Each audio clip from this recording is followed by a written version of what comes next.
आज इस वीडियो में हम लोग देखने वाले हैं झारखंड शैक्षिक अनुसंधान एवं प्रशिक्षण परिषद रांची झारखंड के द्वारा जो है एक मॉडल सेट आया हुआ है। विषय हिंदी है, समय 1.5 घंटा आपको मिलेगा। जो एग्जाम आपके 1 मार्च को होने वाले हैं उसका ये मॉडल सेट है और ऐसी आशा की जाती है कि बहुत सारे, मुझे लगता है कि 30% सवाल जो है इससे आपके आने वाले हैं। जी हाँ दोस्तों, इसमें 30% सवाल आपके आ जाएंगे। तो हम लोग देखेंगे आज पूरा का पूरा जो प्रश्न है, पैटर्न है, सभी चीज़ों पे हम लोग इस वीडियो में विचार करने वाले हैं। तो अगर चैनल पर नए हैं तो चैनल को सब्सक्राइब कर लेंगे, नोटिफिकेशन बेल ऑन कर देंगे, ऑल पर क्लिक कर देंगे ताकि सभी वीडियोज का नोटिफिकेशन आप तक सबसे पहले मिलता रहे। मैं हूँ डॉक्टर विवेक। आइए वीडियो स्टार्ट करते हैं और मॉडल सेट को स्टार्ट करते हैं। जैसा कि आप देख पा रहे हैं, कक्षा 9 है, विषय हिंदी ए है, समय 1.5 घंटा दिया जाएगा और पूर्णांक की बात करें तो इसमें आपको 40 कहा जाए कि मार्क्स का एग्जाम। प्रश्नों के उत्तर अनिवार्य है। प्रत्येक प्रश्न के लिए 1 अंक निर्धारित है और प्रत्येक प्रश्न के 4 विकल्प दिए गए हैं। कहा जाए कि सही विकल्प का चयन करना होगा। गलत उत्तर के लिए कोई अंक नहीं काटे जाएंगे। इट मीन्स नेगेटिव मार्किंग नहीं है। तो सभी प्रश्न आपको करने हैं और 1 अंक आपको प्रत्येक प्रश्न के लिए दिए जाएंगे, है ना। सही विकल्प का चयन करना होगा, 4 विकल्प दिए जाएंगे। आइए जल्दी से हम लोग आगे बढ़ते हैं। खंड क, इसमें आपको एक अपठित गद्यांश जो है और पद्यांश दिया जाएगा। निम्नलिखित गद्यांश को ध्यानपूर्वक पढ़कर प्रश्न संख्या 1 से 4 यानी 4 प्रश्न होंगे, इस पे डिपेंडेंट है। इसको हम लोग करेंगे। हमारे देश में कई प्रकार के त्यौहार मनाए जाते हैं, ध्यान से सुनिएगा, हाँ, ताकि सभी चीज़ें धीरे धीरे करके आपको समझ में आ जाए। इनमें कुछ धर्म से जुड़े होते हैं, तो कोई नववर्ष के आगमन से जुड़े होते हैं। त्योहारों के कारण पूरा वर्ष उमंग से भरा पूरा बना रहता है। नववर्ष के आगमन के समय तो खेत लहल, उनकी कटाई आरंभ हो जाती है, किसान का मन प्रफुल्लित हो जाता है। इसी प्रकार महापुरुषों की याद में मनाए जाने वाले त्यौहार हमारे मन को देशभक्ति एवं गौरव की भावना से सराबोर कर देते हैं। सभी त्योहारों के लक्ष्य एक ही है। हम सभी त्योहारों को मिलजुल कर एक साथ हर्षोल्लास के साथ मनाएं और उसमें निहित अच्छे विचारों को संपूर्ण समाज में फैलाने में मदद करें, जिससे सभी धर्मों के लोगों में एकजुटता की भावना जागृत हो। तो ये क्या है? तो ये एक अनसीन पैसेज है, एक अपठित गद्यांश है, ठीक है। अब जो मैंने पढ़ा उस पर कुछ सवाल आपके डिपेंडेंट होंगे। क्या है, आइए देखते हैं।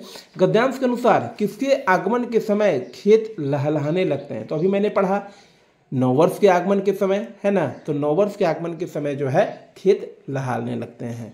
दूसरा, गद्यांश के अनुसार हम सभी त्योहारों को मिलजुल कर एक साथ कैसे मनाते हैं? कटुता के साथ नहीं, हर्षोल्लास के साथ। और क्या है विकल्प देखते हैं, पकवान खाने के साथ, नाचने गाने के साथ। तो क्या होगा, बी नंबर हो जाएगा, हर्षोल्लास के साथ। हम लोग हर्षोल्लास के साथ इसको मनाते हैं। नेक्स्ट चलते हैं, गद्यांश का सर्वाधिक उचित शीर्षक क्या हो सकता है? ठीक है, देश के त्यौहार नहीं, उसके बाद त्योहारों का देश, ये भी कुछ जच नहीं रहा है। उसके बाद हमारे त्यौहार, ये भी उतना अच्छा नहीं है।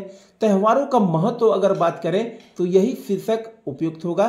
त्योहारों का महत्व हमारे जीवन में इसलिए है क्योंकि त्योहारों में जो है एकजुटता, कहा जाए कि सभी चीज़ों पे हम लोग जो है हर्षोल्लास मनाते हैं, है ना। प्रफुल्लित शब्द का पर्यायवाची होगा। प्रफुल्लित क्या है? तो एक शब्द है ना। इसका कह रहा है कि मिलता जुलता शब्द। पर्यायवाची मतलब क्या होता है? मिलता जुलता शब्द क्या होगा? तो देखते हैं, खुशी, सम्मान, विषाद, स्वागत। तो क्या होगा? हम लोगों ने भी तुरंत पढ़ा, प्रफुल्लित हो जाते हैं, खुशी हो जाते हैं। इसका 1 नंबर जो है विकल्प सही होगा, ठीक है। अब हम लोग गद्यांश पढ़ चुके हैं। अब पद्यांश में जो है 5 से 8 तक जो है यानी इसमें सवाल रहेंगे। इसको हम लोग पढ़ते हैं। पक्षी और बादल, ये भगवान के डाकिये हैं जो एक महादेश से दूसरे महादेश को जाते हैं। हम तो समझ नहीं पाते हैं मगर उनकी लाई चिट्ठियाँ पेड़ पौधे पानी और पहाड़ बाँचते हैं। हम केवल ये आंकते हैं कि एक देश की धरती दूसरे देश को सुगंध भेजती है, ठीक है। ये क्या है? तो यह एक कविता का अंश है, काव्यांश है ना। अब इस पे जो सवाल है क्या है, आइए देखते हैं। पक्षी और बादल को किस रूप में बताया गया है? ठीक है, तो पक्षी और बादल को देखिए आते हैं, तुरंत मैंने पढ़ा, आप ऊपर भी स्क्रॉल करके देख सकते हैं। स्क्रॉल करते हैं, पक्षी और बादल भगवान के डाकिये हैं। यहाँ देख पा रहे हैं आप, है ना, कि पक्षी और बादल भगवान के डाकिये हैं। अब प्रश्न हमारा क्या है, पक्षी और बादल को किस रूप में बतलाया गया है? तो डाकिए के रूप में बतलाए गए हैं। विकल्प नंबर ए जो है क्या है, सही है ना। उसके बाद एक देश से दूसरे महादेश कौन जाते हैं? फूल और पत्ते नहीं, पेड़ और पौधे नहीं, पहाड़ और पानी नहीं, तो कौन जाते हैं? पक्षी। पक्षी और बादल जो है जाते हैं। अब 7 नंबर में हम लोग आते हैं, है ना। 7 नंबर में क्या है, सुगंध में कौन सा उपसर्ग होगा? ठीक है, देखिए उपसर्ग किसे कहते हैं, तो उपसर्ग जो है सुगंध में कौन सा उपसर्ग होगा? तो जैसा कि आप जानते हैं कि जो शब्दांश किसी शब्द से पूर्व जुड़कर नवीन शब्द का निर्माण करते हैं तथा उसके अर्थ में परिवर्तन उत्पन्न कर देते हैं, उन्हें उपसर्ग कहते हैं। तो इसमें देखते हैं क्या उपसर्ग है, तो गंध अगर करेंगे तो सुगंध। देखिए सु जो है इसमें लगा हुआ है, क्या है, तो उपसर्ग है। ठीक है, गंध में सु उपसर्ग जोड़ करके सुगंध हो गया है, अच्छा गंध, है ना। तो सौ भी नहीं होगा, स्वा भी नहीं होगा, सा भी नहीं होगा, सु उपसर्ग है। ऑप्शन नंबर बी सही होगा। आगे बढ़ते हैं। पद्यांश का उचित शीर्षक क्या हो सकता है? ठीक है, पद्यांश का उचित शीर्षक क्या हो सकता है? तो इसमें प्रकृति का संवाहक यही होगा, है ना। पानी और पहाड़ नहीं होगा, देश और महादेश नहीं होगा, पेड़ और पौधे नहीं होंगे। आते हैं खंड ख, व्याकरण। ये खंड किस पे आधारित है? तो कहा जाए कि ये जो है आप खंड पे डिपेंडेड है ना। आइए देखते हैं। संख्यावाचक विशेषण की पहचान करें। संख्यावाचक विशेषण के बारे में बात आ रही है। तो लाल टोपी नहीं होगा, अच्छा आदमी नहीं होगा, गोल चश्मा, गोल बता रहा है ना, आकृति बताया जा रहा है। दो बैल, देखिए यहाँ संख्यावाचक आ गया दो, तो ये क्या होगा? विकल्प नंबर डी जो है आपका सही होगा। विज्ञान शब्द में इक प्रत्यय लगाने से नया शब्द क्या बनेगा? तो प्रत्यय किसे कहेंगे कि जो शब्दांश किसी शब्द के पीछे लगकर उस शब्द में परिवर्तन ला देते हैं, विशेष अर्थ बताने लगते हैं, तो उन्हें प्रत्यय कहते हैं, है ना। तो विज्ञान में कहता है इक प्रत्यय लगाने से क्या होगा? तो इक में देखते हैं ए नंबर, विज्ञानी नहीं होगा, वैज्ञानिक नहीं होगा, वैज्ञानिक। देखिए विकल्प नंबर आपका सी सही है और डी गलत है। वैज्ञानिक में कहा जाए, विज्ञान में इक प्रत्यय जोड़ने से वैज्ञानिक बन जाएगा। इनमें से सरल वाक्य का उदाहरण कौन सा है? नेक्स्ट क्वेश्चन की ओर हम लोग जाते हैं। जोर जोर से वर्षा हो रही है ना। उसके बाद वर्षा हो रही है और बिजली चमक रही है। मोहन ने कहा कि कल वर्षा होगी, वर्षा हो रही है तथा लड़के खेल रहे हैं। इनमें से सरल वाक्य आपको चुनना है। तो सरल वाक्य में क्या होता है? सरल वाक्य में क्या होता है कि एक कहा जाए कि सब्जेक्ट होता है और एक क्रिया होती है। ठीक है, सब्जेक्ट और एक वर्ब होता है ना। तो जोर जोर से वर्षा हो रही है, यह आपका सरल वाक्य है। ए नंबर विकल्प सही होगा। वर्षा हो रही है और बिजली चमक रही है ना, यह नहीं होगा।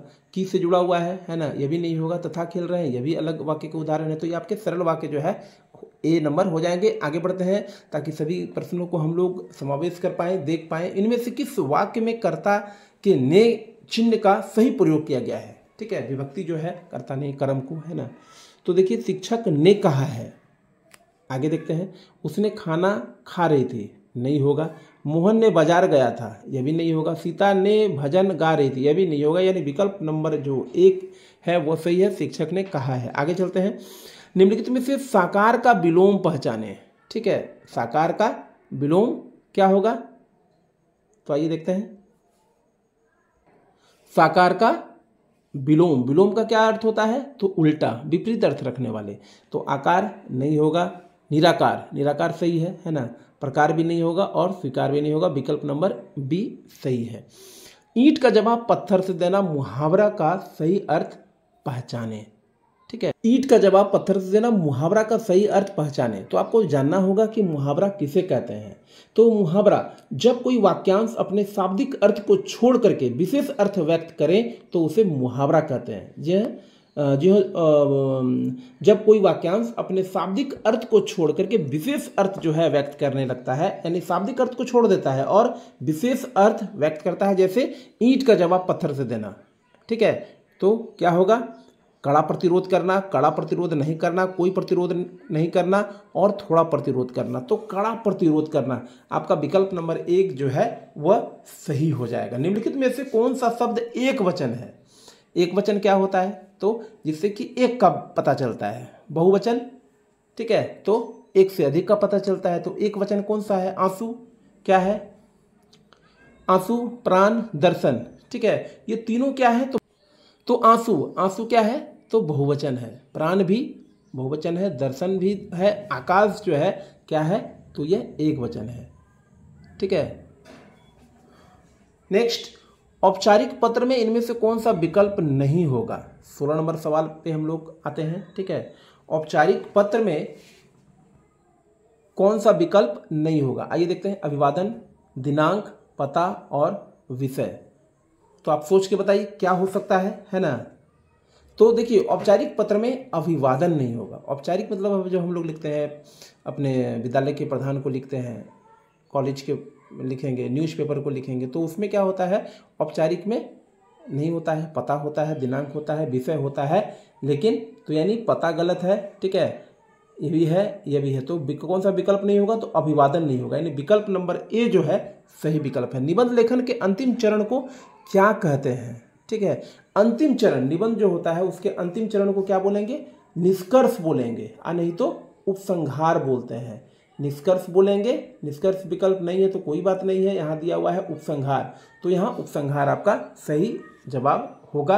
आरंभ नहीं होगा, मध्य भी नहीं होगा और विस्तार भी नहीं होगा। विकल्प नंबर सी जो है आपका सही है। संवाद में कौन सा अंश आवश्यक होते हैं? संवाद में कौन सा अंश आवश्यक होते हैं? संवाद जो हम लोग बातचीत करते हैं, केवल विचार नहीं, केवल नाम नहीं, केवल समय नहीं, नाम, भाषा, स्थान और गतिविधि। विकल्प नंबर जो आपका डी है वो सही हो जाएगा। नेक्स्ट आगे चलते हैं। अब आते हैं पाठ्य पुस्तक में खंड ग में प्रस्तुत गद्यांश को पढ़कर प्रश्न संख्या 19 से लेकर के 22 तक के लिए सही उत्तर का चयन हमें करना है। 19 से 22 तक के लिए सही उत्तर का चयन करना है। क्या है प्रश्न? आगे देखते हैं।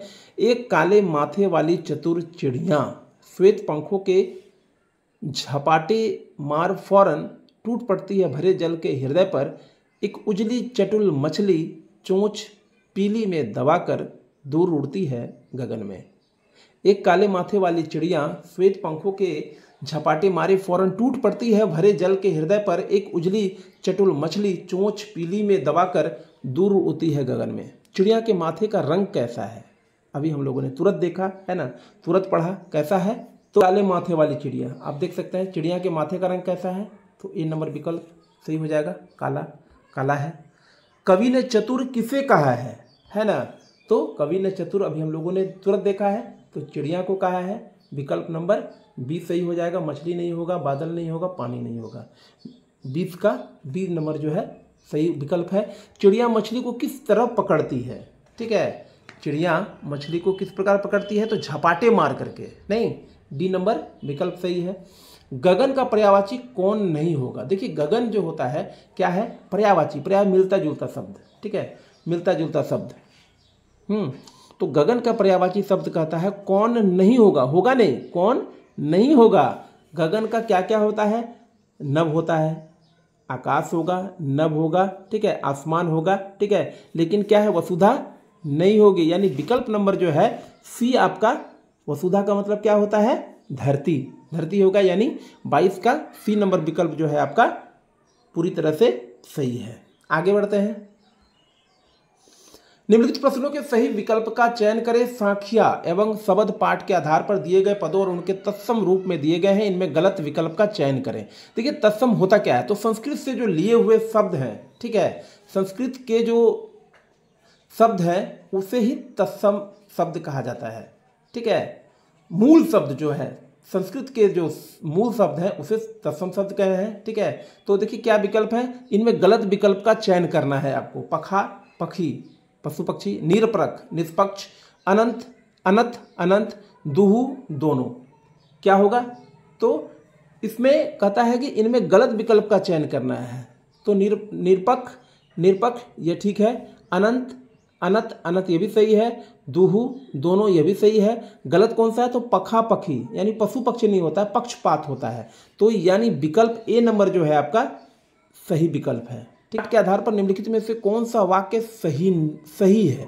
ठीक है, वाक्य जो है एक पाठ है आपके हिंदी की पाठ्य पुस्तक में। ठीक है, तो कहता है कि इनमें तो कौन सा वाक्य सही है? भाव सागर पार करने के लिए कवयित्री प्रभु भक्ति को आवश्यक नहीं मानती। ठीक है, क्या होगा? भोग और त्याग के बीच मध्यम मार्ग अपनाना चाहती है। कवियत्री उतराई के रूप में रुपये देना चाहती है। कवियत्री के अनुसार ईश्वर स्थान विशेष कहा जाए विशेष का वासी है के बीच मध्य मार्ग यानी बी नंबर विकल्प जो है आपका यह सही हो जाएगा। नेक्स्ट आगे बढ़ते हैं। कैदी और कोकिला कविता के अनुसार मोहन के व्रत द्वारा किसकी ओर संकेत किया गया है? ठीक है, मोहन का मतलब क्या हो गया? मोहनदास करमचंद गांधी, वही बापू जो अपने बापू हैं मोहनदास करमचंद गांधी की ओर जो है संकेत किया गया। मेघ आए कविता के अनुसार धूल किसका प्रतीक है? मेघ आए एक कविता है, ठीक है, कविता के अनुसार धूल किसका प्रतीक है? तो युवती का प्रतीक है। नहीं, कविता पढ़ा होगा आपने, है ना। मेघ आए कविता के अनुसार धूल जो है डस्ट किसका प्रतीक है? तो युवती का प्रतीक है, लड़की का प्रतीक है। अब आते हैं नेक्स्ट में प्रस्तुत गद्यांश को पढ़ करके मैं जल्दी जल्दी प्रश्न को आपको समझाते हुए आगे बढ़ रहा हूं ताकि वीडियो लंबा नहीं बने, ताकि आप इसे अच्छे तरीके से देख पाएं और समझ, है ना। तो आगे देखते हैं। प्रस्तुत गद्यांश को पढ़ करके प्रश्न संख्या 27 से 30 के लिए सही उत्तर का चयन कीजिए। गधे को कभी क्रोध करते नहीं सुना न देखा, जितना चाहे गरीब को मार लो, चाहे जैसी खराब सड़ी हुई घास खाने को डाल दो। याद आया कुछ? ये दो बैलों की कथा से लिया गया है ना। हीरा और मोती जो है आपने पढ़ा होगा। गधे को कभी क्रोध करते नहीं सुना न देखा, जितना चाहे गरीब को मार लो, चाहे जैसी सड़ी हुई घास सामने डाल दो, उसके चेहरे पर कभी असंतोष की छाया भी न दिखाई देगी। वैशाख में चाहे एक आध बार कुलेल कर लेता हो, पर हमने तो कभी उसे खुश होते नहीं देखा। उसके चेहरे पर एक विषाद अस्थायी रूप से छाया रहता है। सुख दुख हानि लाभ किसी भी दशा में उसे बदलते नहीं देखा। ऋषि मुनियों के जितने गुण हैं वे सभी उसमें पराकाष्ठा को पहुंच गए हैं, पर आदमी उसे बेवकूफ़ कहता है। सद्गुणों का इतना अनादर कभी नहीं देखा। ये दो बैलों की कथा से कहा जाए कि लिया गया है ना, गद्यांश है। प्रेमचंद के द्वारा जो है कथा सम्राट कह सकते हैं, मुंशी प्रेमचंद के द्वारा यह लिखा गया है ना। क्या डिपेंडेंट सवाल है, आइए देखते हैं। 27 नंबर, गधा कैसा प्राणी है? ठीक है, तो सहनशील, अभी तुरंत पढ़ा है ना। तो जो गधा होता है कैसा है? तो सहनशील है, बहुत सहने की इसमें क्षमता रहती है, कुछ भी दे दीजिए खा लेगा। ऋषि मुनियों का कौन सा गुण पाया जाता है? ठीक है, तो ए नंबर, सुख दुख में समान भाव से रहने का। ठीक है, इसका विकल्प 28 का जो है क्या होगा? तो ए नंबर विकल्प, चाहे सुख हो चाहे दुख हो। जैसे सूरज उगता है ना तो लाल रहता है, जब डूबता है सूरज तो भी लाल ही रहता है। यानी सूरज का जो है, जो ऋषि मुनियों में गुण है, सुख संपत्ति च विपत्ति महक तुरुपताम, एक संस्कृत दोहा भी है। नहीं, गधे को आदमी क्या समझता है? 29 नंबर हम लोग सवाल पे आ गए हैं, है ना। गधे को आदमी क्या समझता है? होशियार, लाचार, बेवकूफ़, कामचोर। क्या समझता है आप बताइएगा? तो बेवकूफ़ समझता है। विकल्प नंबर बी सही है। गद्यांश के अनुसार विषाद का अर्थ क्या होता है? तो विषाद का अर्थ होता है दुख। ठीक है, विषाद का जो अर्थ होता है वह दुख होता है। निम्नलिखित प्रश्नों के सही विकल्प का चयन करें। लहासा की ओर पाठ में लेखक के सहयात्री का क्या नाम था? देखिए, लहासा की पाठ में हम लोग जो राहुल साकेत्यायन के द्वारा आपका पाठ्य पुस्तक में संकलित है ना, लिखा गया है। लहासा की ओर पाठ है, यात्रा वृत्तांत। नाम क्या था? क्या था याद है? सुमति। सुमति उसका नाम था। जागीरदार नहीं था, नमसे नहीं था और ये भी नहीं था, है ना। तो क्या नाम था? सुमति। सांवले सपनों की याद के अनुसार साइलेंट वैली कहाँ स्थित है? सांवले सपनों की याद, कुछ याद आया आपको? सांवले सपनों की याद जो जावेद हुसैन के द्वारा लिखा गया है, आपके पाठ्य पुस्तक में है। साइलेंट वैली कहाँ स्थित है? पंजाब, केरल, हरियाणा, झारखंड, बता सकते हैं? तो केरल में है। ठीक है, केरल में जो है साइलेंट वैली के नाम से अवस्थित है। आते हैं 33 में, किस ब्रिटिश सेनापति ने देवी मैना को कहा जाए कि सहानुभूति दिखलाई थी? देवी मैना, चैप्टर का नाम याद आ गया कुछ?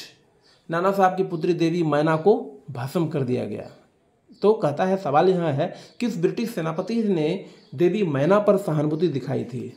General Outram, Lord Minto, sir Thomas Hay, James Philip. पढ़ा होगा आपने, है ना। क्या है? तो इसमें हो जाएगा आपका सर टॉमस हे। तो विकल्प नंबर बी यहाँ सही है। आगे बढ़ते हैं।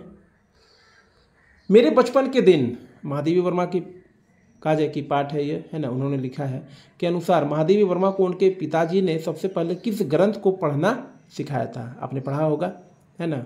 सबसे पहले उनको पंचतंत्र की कहानियाँ जो है पशु पक्षियों को इंगित करके जो है कहानियाँ लिखी गई है। और इसके लेखक कौन है? तो विष्णु शर्मा है। ठीक है, इतना याद रखिएगा। और पहले महादेवी वर्मा को उनकी माँ ने पंचतंत्र ही पढ़ना, यानी विकल्प नंबर सी यहाँ सही हो जाएगा। जूता हमेशा टोपी से कीमती रहा है, यह पंक्ति किस पाठ से ली गई है? तो यह प्रेमचंद के फटे जूते से लिए गए हैं, है ना, पढ़ा होगा आपने। प्रेमचंद के फटे जूते से लिया है, जूता हमेशा टोपी से कीमती रहा है। ठीक है, नेक्स्ट आगे बढ़ते हैं हम लोग। मेरे संग की औरतें पाठ में लेखिका की नानी ने अपने पति के मित्र प्यारे लाल से अपनी पुत्री के लिए कैसा वर ढूंढने का आग्रह की है? डॉक्टर, आज़ादी का सिपाही, शिक्षक। तो यहाँ पर हो जाएगा सी नंबर विकल्प जो है, आज़ादी का सिपाही को ढूंढने के लिए उन्होंने बताया था। रीढ़ की हड्डी एकांकी रचनाकार निम्नलिखित में से कौन है? जगजीत चंद्र माथुर हो जाएगा, है ना, रीढ़ की हड्डी के जो कथाकार हैं, रचनाकार हैं। हड्डी एकांकी में विवाह योग्य कन्या का नाम क्या है? तो उमा है, पढ़ा होगा आपने, है ना। नेक्स्ट, निम्नलिखित में से किस पाठ में विस्थापन का दर्द है? ठीक है, विस्थापन मतलब एक जगह से दूसरे जगह चला जाना। ठीक है, अपना घर द्वार को छोड़ करके कहीं पर दूसरे जगह शिफ्ट हो जाना। तो इसमें कहाँ पर क्या चीज़ में है? सोचिए, सोच के मुझे बताइए। तो माटी वाली कहानी जो है, ठीक है, विकल्प नंबर सी जो है सही है। माटी वाली पाठ में किस शहर का वर्णन है? टिहरी नामक एक जगह है, वहीं पर जो है माटी वाली पाठ में किस शहर का वर्णन है? तो टिहरी शहर का वर्णन है। तो ये था 40 सवाल, है ना। और आई होप यह आपके एग्जाम में काफ़ी हद तक सपोर्ट करेंगे, है ना। तो यह था झारखंड शैक्षिक अनुसंधान एवं प्रशिक्षण परिषद रांची द्वारा जो है प्रस्तुत मॉडल प्रश्न पत्र। आप इसे एक बार दोहरा लेंगे पूरी तरह से, अच्छे तरीके से, ताकि एग्जाम में कुछ भी आए आप उसे लिख सकते हैं अच्छे तरीके से, उसका जो है कहा जाए कि हल कर सकते हैं। एग्जाम की अग्रिम शुभकामनाएं आप सभी को, है ना। और अगर किसी भी तरह की आपके मन में कोई दुविधा हो, कोई प्रश्न हो, तो कमेंट बॉक्स खुला हुआ है, आप ज़रूर अपने कमेंट करेंगे।